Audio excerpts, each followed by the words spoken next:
Further 3 years and become a master at your craft.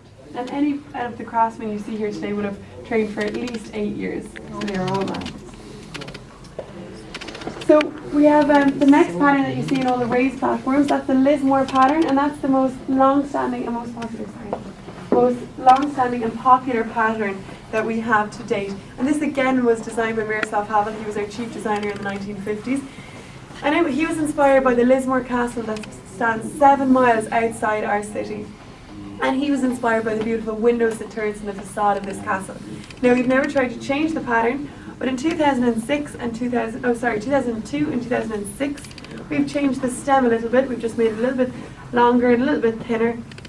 And this is called Lismore Nouveau and Lismore Essence. And then the last Miroslav Havel piece I have to show you is this blue decanter there. Oh, nearly broke the glass. So it's this, blue jug. Now Miroslav Havel was a really forward-thinking kind of man. So he tried out this new kind of coloured crystal in the 1960s, but unfortunately due to a little bit of market research, it was shown that it was not popular, so no one really wanted coloured crystal. So he was advised to not put it into full production, and he didn't. This was a gift to his wife. There's only one of 2 in the world. She's very kindly lent it to us. I'm sure she'll want it back at some point. And we didn't get coloured crystal into our range until we started working with the man on the monitor down here. And his name is John Rocha. He's a famous fashion designer. And we work with a number of associated designers under the brand that we operate now, and that's WWRD. So that's Waterford, Wedgwood and Royal Dalton. And we were bought out by KPS in 2008. And we're on this facility, which is called the MAL, in 2010. Now we do have some European factories, but they are mostly in Europe, and we've had them since the 1990s, and they're in Hungary, Czech Republic, Italy, Poland, Portugal and Germany. But they're all designed by this factory. Our designers live in the room above our heads. They're all quality controlled by this factory, which means that some of our quality assurance team go out to these factories every month and ensure that the same standards are being met. And the last 2 pieces I have to show you in this cabinet are the siren and the W. And that just shows the contemporary design and the clarity of the crystal that we are working with today. So I'm going to direct you to the map at the back of the room now. So all the dark spots are where you can see the chairs on one side, and they work together to make a 7 degrees.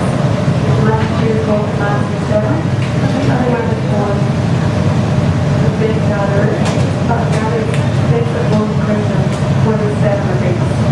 So you can see it's going back and this gets one crystal.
They would stay there all day and all night.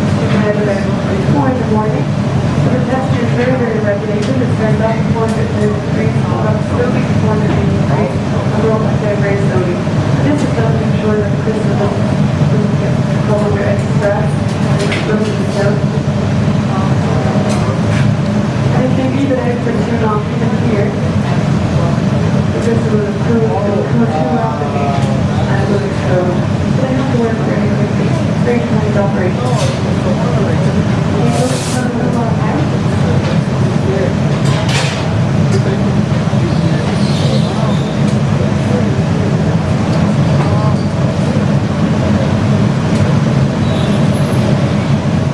Okay everybody, so this area here, this is our blowing area.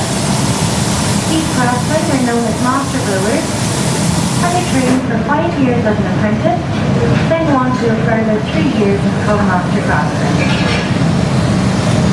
So the tool the craftsman use is called a blowing iron. This is the iron rod you can see the craftsman using. They use this to take the molten crystal they need from the tank furnace. The furnace is located at the very back of the platform. This has a temperature of about 1,400 degrees Celsius.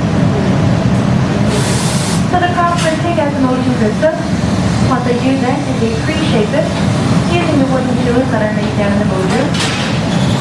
When that's done, the crystal is lowered down into a mold. That's what the craftsman on the very left is doing. And the molding crystal down in the mold, the craftsman will blow into it.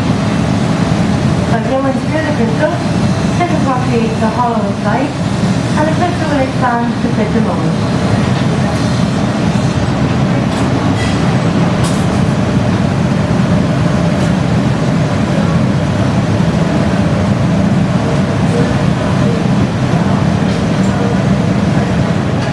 You'll see the white containers, that's what the raw material is in.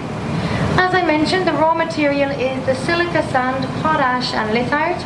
Also all the broken crystal goes into that as well. Now for health and safety reasons, we don't actually mix the raw materials here in this factory. We have a service factory about 3 miles outside the city where we do the mixing of the raw materials. Just to let you know as well, from here on we're actually going to be on the same level with the craftsmen, so you can feel free to ask the craftsmen any questions. You can also take as many photos as you like, but I would also ask you just to stay with myself and stay on the dark grey path, as any of the pieces of crystal in this area, they might be quite sharp or anything like that, and we just don't want anybody to hurt themselves. So we'll move down into the next area. How long are you going to train? Never learn enough. And all those wheels are behind you in that cabinet in those cabinets there. They break into very large wheels, so really small wheels. So the baby wheel is like the opening size of the match, and they go a little bit smaller. Yeah, the form system here that you see before you have done the test and code. But this black side is just something different. This is this test. Because it's a black color or a white short color. Only has 2 wheels. Or maybe you should explain.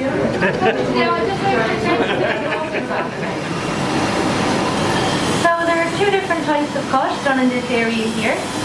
There's a wedge cut and a flat cut.